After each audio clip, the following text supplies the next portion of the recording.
Hello traders, welcome back. तो कल bank Nifty और कौन कौन से ऐसे स्टॉक्स है जो हम कल ट्रेड कर सकते हैं, उसके पीछे का लॉजिक क्या हो सकता है वो भी हम देखने वाले हैं। ठीक है, तो देखो bank Nifty daily time frame में एक 6 दिन एक नैरो रेंज में मार्केट बिहेव कर रहा है। ठीक है, पर आज की candle as compared to the previous 5 candles, आज की कैंडल थोड़ी सी एक स्ट्रॉन्ग है और बड़ी भी है। ठीक है, पर बड़ी है पर इसके नैरो रेंज के नीचे या ऊपर उसने ब्रेक डाउन या ब्रेकआउट नहीं दिया है, तो नैरो रेंज अभी भी एप्लीकेबल है। ठीक है, अभी प्राइस पैटर्न यही बन रहा है कि थोड़ा सा नेगेटिव सेंटिमेंट आज दिखा, तो ये जो ब्रेकआउट लेवल था 39,500 उसको सपोर्ट मानकर मार्केट ऊपर जा रहा है, और ये जो रेजिस्टेंस लेवल है 41,711 का एक रेजिस्टेंस लेवल है, उसको रिटेस्ट करके मार्केट थोड़ा सा नीचे के साइड आने की कोशिश कर रहा है। ठीक है, तो ये एक प्राइस एक्शन हो सकता है, और ऊपर के साइड अगर ब्रेकडाउन क्लोजिंग दे देता है डेली कैंडल में, तो हमें गैप अप और एक इधर तक के टारगेट मिल जाएंगे, जो कि एक ट्रेंड लाइन का रेजिस्टेंस जोन है वहाँ तक।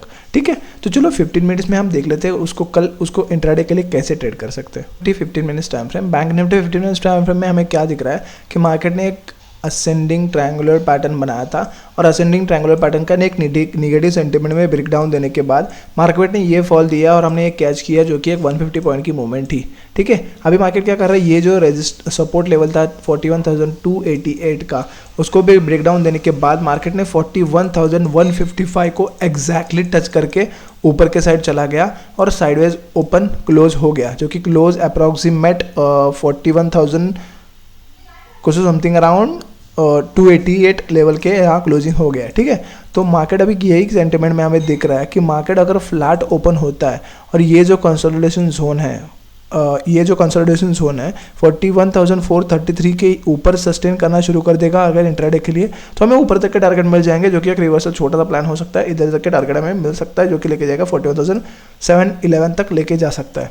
और अगर मार्केट फ्लैट ओपन होकर 41,155 लेवल को क्रॉस करता है, तो हमें नीचे तक के टारगेट मिल सकते हैं। फर्स्ट टारगेट 41,222 तक, 41,022 तक, और सेकंड टारगेट हमें 40,800 तक के मिल सकते हैं। ठीक है, यही प्लान रहेगा हमारा। अगर मार्केट गैप डाउन ओपन होने के बाद 40,766 के लेवल के यहाँ गैप डाउन ओपन होता है, एक पॉजिटिव कैंडल बनाता है, तो उसको क्रॉस करते ही हमें प्रॉफिट बुकिंग मिल सकती है, जो कि एक पॉजिटिव प्रॉफिट बुकिंग मिल सकती है, क्योंकि यहाँ पे सेलर्स ऐड हो गए, यहाँ पे सेलर्स ऐड हो गए।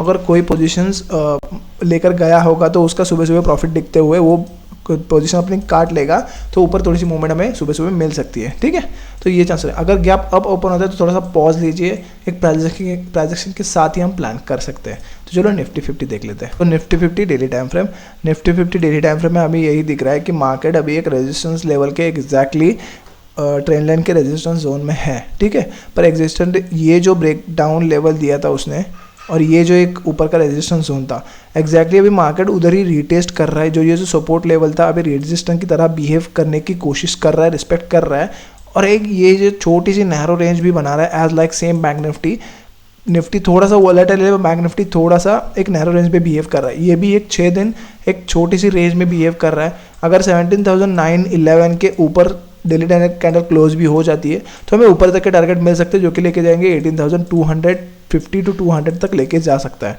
ठीक है, ये प्लान रहेगा। और अगर इसके नीचे जो कि 17,600 के नीचे क्लोजिंग दे देता है, तो हमें नीचे तक के टारगेट मिल सकते हैं as like same bank Nifty जैसा नैरो रेंज बनाया है उसने। ठीक है, तो ये प्लान रह सकता है। जो चलो निफ्टी 50 15 मिनट्स टाइम फ्रेम में देखते हैं कैसे हम ट्रेड कर सकते हैं उसको।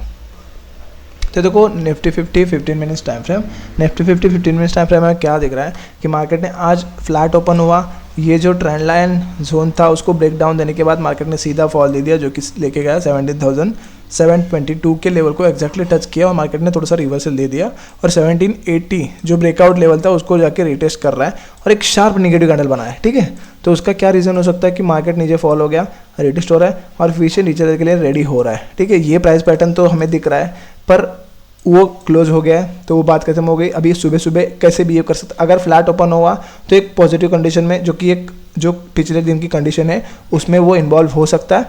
और अगर मार्केट गैप डाउन ओपन होता है, तो उस तरह हम ये अगर 17,677 के यहाँ ओपन हो जाता है और सपोर्ट लेता है, पॉजिटिव कैंडल बनाता है, तो हमें ऊपर के साइड मूवमेंट मिल सकता है, जो कि हम छोटा सा स्टॉप लॉस रख सकते हैं 17,677 का। ठीक है, तो हमें ऊपर के साइड प्लान करेंगे। अगर फ्लैट ओपन होता है और 17,780 के ऊपर 15 मिनट्स का क्लोजिंग दे देती है, 5 मिनट्स का क्लोजिंग देती है, तो हमें ऊपर तक के टारगेट मिल सकते हैं, जो कि लेके जाएंगे 17,855 तक, और दूसरा टारगेट 17,880 तक लेके जा सकता है। ठीक है, तो ये प्लान रहेगा। तो चलो स्टॉक्स देख लेते हैं। पहला स्टॉक्स है हमारे पास HDFC लाइफ इंश्योरेंस। सेम दोनों भी हम स्टॉक्स जो फ्राइडे के दिन लिए थे, तो आज यही ले रहे हैं, क्योंकि ये देखो फ्राइडे के दिन मैंने एग्जैक्टली बोला था कि मार्केट ने ये स्टॉक्स ने, HDFC लाइफ स्टॉक्स ने एक ब्रेकडाउन दिया। ठीक है, ब्रेकडाउन दिया, उसके बाद थोड़ा सा प्रॉफिट बुकिंग दिया, और ये जो ट्रेंड लाइन थी उसको एग्जैक्टली रेजिस्टेंस मानकर रीटेस्ट करके एक नेगेटिव कैंडल बना रहा है। ठीक है, तो नेगेटिव कैंडल बना रहा है, उसका मतलब क्या है कि एक रीटेस्ट करके वो फिर से नेगेटिव जोन में आ रहा है, और एक फ्लैग एंड पोल भी हम ये ऐसे बोल सकते हो। ठीक है, तो ऐसे तो यही स्टॉक्स हमने आज दिया, तो आज का इंट्राडे के लिए टारगेट उसने कंप्लीट किया, तो कल के लिए भी सेम है। अगर फ्लैट ओपन होता है और इसके नीचे के 15 मिनट्स के अंदर सस्टेन करती है और ट्रेड करना शुरू कर देते हैं, तो हमें नीचे तक के भी टारगेट मिल सकते हैं, जो कि इंट्राडे के लिए 1:2 तक के टारगेट हो सकते हैं। ठीक है, तो अच्छा स्टॉक्स माना जाएगा। स्विंग ट्रेड के लिए भी पर स्ट्रिक्ट स्टॉप लॉस ये तक का रखो, जो कि इस कैंडल का हाई होगा उसका स्टॉप लॉस रखो, और नीचे के साइड प्लान करो, और स्ट्रिक्ट स्टॉप लॉस यही रखो। तो चलो दूसरा स्टॉक्स देख लेते हैं। तो दूसरा स्टॉक्स हमारे पास बजाज फाइनेंस। ठीक है, बजाज फाइनेंस में सेम ये रेजिस्टेंस लेवल है, जो कि बार बार टेस्ट कर रहा है, 1 2 3 चौथी बार भी टेस्ट किया, और एक शूटिंग स्टार इन्वर्टेड है हमारा शूटिंग स्टार, अभी जो चाहिए वो बोल सकते हो, एग्जैक्टली शूटिंग स्टार बनाया। और ये भी मैंने ट्रेड दिया था कि शूटिंग स्टार बना रहा है, जैसे 15 मिनट्स कैंडल नीचे सस्टेन करता है तो हमें नीचे तक के टारगेट मिल सकते हैं। आज इंट्राडे के लिए उसने 1:2 हमारा कंप्लीट किया, और आज सेम एक ये देखो, ये हम इवनिंग स्टार अभी पैटर्न बन गया है, जो कि रेजिस्टेंस में बन गया है, तो नीचे तक साइड फॉल हमें एक्सपेक्टेड हो सकता है। ठीक है, अगर स्विंग ट्रेड के लिए प्लान करना होगा तो इसका हाई एक स्टॉप लॉस रहेगा स्ट्रिक्ट हमारा, जो कि 6500 एक साइकोलॉजिकल लेवल हो सकता है, 550 तक का एक रेजिस्टेंस, मतलब एक प्रॉपर स्टॉप लॉस हम रख सकते हैं, और नीचे तक के प्लान कर सकते हैं, जो कि स्विंग ट्रेड के लिए प्लान हो सकता है। और अगर इंट्राडे के लिए प्लान करना है तो एक इसका लो के नीचे सस्टेन करता है 15 मिनट्स कैंडल, तो हम एक इंट्राडे के लिए प्लान कर सकते हैं, जो कि 1:2 तक का इनिशियल टारगेट रह सकता है। ठीक है, आज के लिए इतना ही, मिलते हैं हम नेक्स्ट वीडियो में, तब तक के लिए bye bye and see you.